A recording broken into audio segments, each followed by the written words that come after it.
सुप्रभात प्रिय बच्चों, आज हम सभी हिंदी के काव्य खंड में महादेवी वर्मा द्वारा रचित गीत शीर्षक के बारे में अध्ययन करेंगे।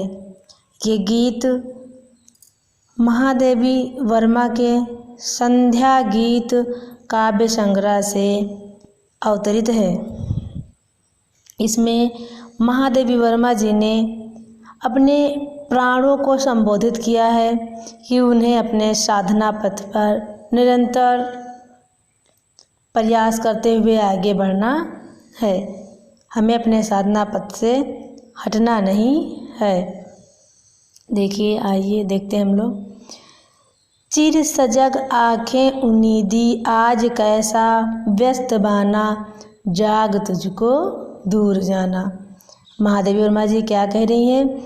चिर सजग आँखें यानी निरंतर जगने वाली आँखें, उन्नीदी मतलब होता है अलसाई हुई हैं। आज क्यों अलसाई हुई हैं? कैसा व्यस्त बाना में होता है वेशभूषा। तुम्हारा आज वेशभूषा क्यों अस्त व्यस्त है? निरंतर जगने वाली आँखों में आज कैसी आलसता है और तुम्हारा जो वेशभूषा है वो अस्त व्यस्त क्यों है? जाग तुझको दूर जाना, हे प्राण उठ जाग जा, क्योंकि तुझे इस साधना पथ पर बहुत दूर जाना है। आगे देखिए। अचल हिमगिर के हृदय में, आज चाहे कंप होले। क्या कह रही महादेवी वर्मा जी? आज अचल यानी कि जो स्थिर होता है, जो कभी जो चलता नहीं, हिमगिर मतलब हिमालय के हृदय में आज चाहे कंप होले। चाहे आज स्थिर हिमालय के हृदय में आज कंपन हो जाए, या प्रलय के आंसुओं में मौन अलसित व्योम रोले। या फिर प्रलय के आंसुओं में, मौन में होता है बिना आवाज़ किए, व्योम में होता है आकाश यानी मौन आकाश प्रलय रूपी वर्षा के आंसुओं से रोले। आज पी आलोक के को डोले तिमिर की घोर छाया। चाहे आज प्रकाश को तिमिर से अंधकार की घोर छाया निगल जाए। जाग या विद्युत शिखाओं में निठुर तूफान बोले। और चाहे क्या हो जाए? विद्युत शिखाओं में निष्ठुर तूफान बोलने लगे। पर तुझे है नाश पथ पर चिन्ह अपने छोड़ आना। लेकिन हे प्राण, तुम्हें अपने विनाश के पथ पे अपने पद चिन्हों के निशानों को छोड़ कर आना है। जाग तुझको दूर जाना। हे प्राण तू जाग जा, तुझे अभी साधना पथ पर बहुत दूर जाना है। बांध लेंगे क्या तुझे यह मोम के बंधन सजीले। मतलब प्राणों को संबोधित करते हुए कहती हैं, हे प्राण क्या तुझे मोम के बंधन यानी कि पिघलने, तुरंत पिघल जाता है ना मोम, उस प्रकार के बंधन सजीले। कहते हैं क्या तुम्हारे संसार के ये मोम जैसे पिघलने वाले सजीले बंधन बांध लेंगे। पंथ की बाधा बनेंगे तितलियों के पर रंगीले। और तुम्हारे साधना पथ पर क्या ये सांसारिक रंग बिरंगे जो बंधन हैं वो तुम्हारे लिए बाधा बनेंगे। विश्व का क्रंदन भुला देंगे मधुप की मधुर गुनगुन। क्या संसार का एक क्रंदन यानी रुदन, भावों की मधुर गुनगुन तुम्हारे जो साधना पथ को पहुँचने का मतलब रास्ता है, जो तरीका, उसको भुला देंगे। क्या डुबा देंगे तुझे या फूल के दल ओस गीले। और क्या तुम्हें फूलों के ऊपर जो ओस है वो तुम्हें डुबा देगी। तू न अपनी छाह को अपने लिए कारा बनाना। कारा में से होता है बंधन, बंदी गृह बनाना। क्या कहते हैं? तू न अपनी छाह को यानी कि तू अपनी छाह को अपने लिए बंधन मत बनाना। जाग तुझको दूर जाना। हे प्राण जाग जाओ, तुझे अभी साधना के पथ पर बहुत दूर जाना है। आगे देखते हैं। वज्र का उर एक छोटे अश्रुकण में धो गलाया।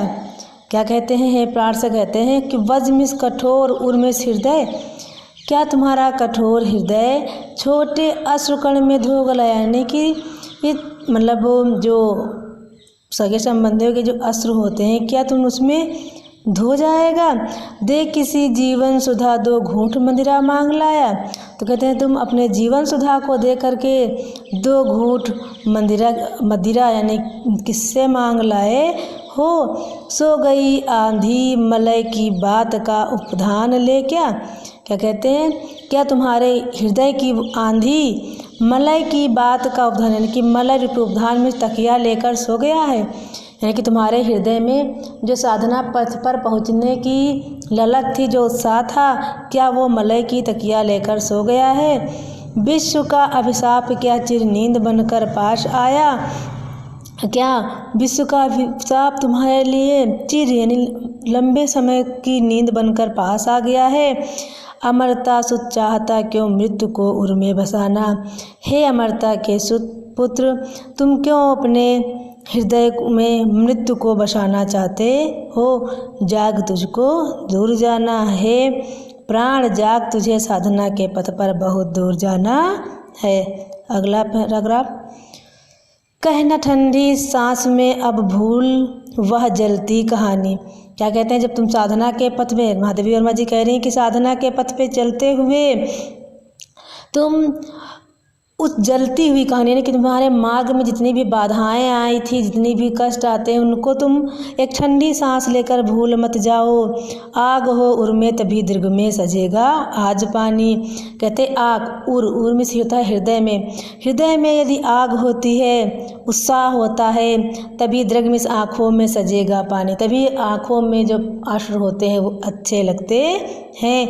हार भी तेरी बनेगी माननी जय की पताका, यानी अगर तेरे अंदर उत्साह है तो तेरी जो हार होगी वो भी जीत की पताका में बदल जाएगी। राख छड़क पतंग की अमर दीपक की निशानी, पतंग मतलब जो कीड़ा होता है वो दीपक जो जलता है उसके चारों तरफ घूमता हुआ अपने आप को उसमें जला देता है। कहते हैं जिस प्रकार से दीपक में वो पतंगा जलकर राख हो जाता है, उसकी निशानी बच जाती है, उसी प्रकार से अगर तू साधना के पथ पे जल भी गया तो तू अमर हो जाएगा। है तुझे अंगार सैया पर मृदुल कलियाँ बिछाना, क्या कहते हैं, अंगार यानी जलते हुई सैया पर मृदुल में कोमल कलियाँ बिछाना है। इस संसार की अंगार रूपी सैया पर तुझे मृदुल कलियाँ बिछाना है। जाग तुझको दूर जाना, हे प्राण जाग तुझे साधना के पथ पर बहुत दूर जाना है। अर्थात महादेवी वर्मा जी प्राणों को संबोधित करते हुए उसे साधना के पथ पर निरंतर प्रयास करने का प्रोत्साहन दिया है, जगाया है। आप सभी लोग इसकी मतलब व्याख्या करेंगे और उसे कॉपी पर लिखेंगे और अपने व्हाट्सएप ग्रुप पे प्रेषित करेंगे। इसमें लगभग में मानवीकरण अलंकार है, ओज गुण है और लक्षणा और कहीं पर शांत रस भी है। तो आप लोग इसको देखेंगे, पढ़ेंगे और उसी हिसाब से अपने कार्य को पूरा करके अपने व्हाट्सएप ग्रुप पे प्रेषित करेंगे। धन्यवाद।